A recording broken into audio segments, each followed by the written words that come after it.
America ने भारत के साथ होने वाली ट्रेड डील की फैक्ट शीट में कुछ बदलाव किए।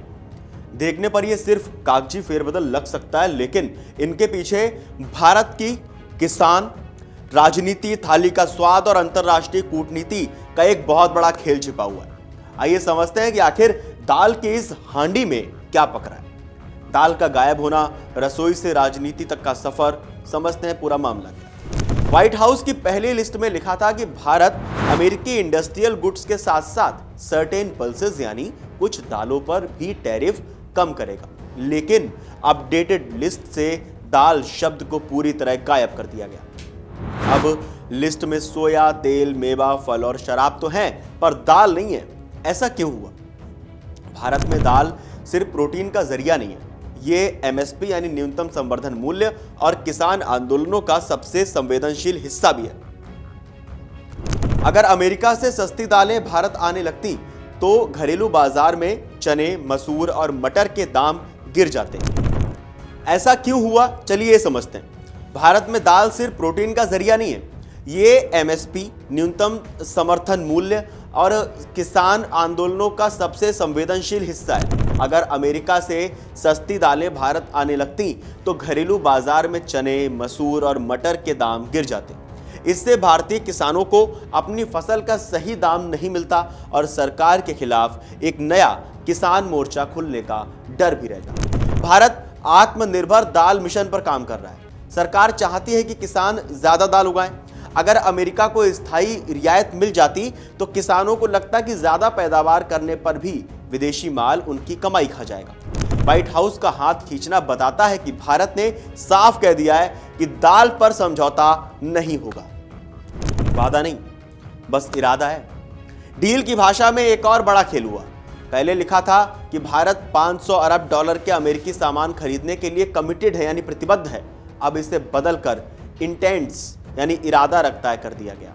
इसे एक मिसाल से समझिए। कमिटेड का मतलब है कि आपने किसी से पक्का वादा कर दिया, आप पीछे हटे तो जुर्माना लगेगा। इंटेंट्स का मतलब है कि आपका विचार है, लेकिन हालात बिगड़े तो आप मना भी कर सकते हैं। इस एक शब्द के बदलाव से भारत ने खुद को WTO यानी विश्व व्यापार संगठन और अंतरराष्ट्रीय कानूनी पचड़ों से बचा लिया है। भारत अब ये कह सकता है कि हम खरीदना तो चाहते हैं, पर ये कोई कानूनी मजबूरी नहीं है, ये हमारी चॉइस है, हमारा इंटेंट्स। अमेरिका के प्रेशर पर इंडिया का ब्रेक, क्या मामला है? अमेरिका के मोंटाना और नॉर्थ डकोटा जैसे राज्यों के सीनेटर राष्ट्रपति पर भी भारी दबाव बना रहे थे। वहां के किसान चाहते थे कि भारत उनकी दालों पर लगा 30% का टैक्स हटा दे।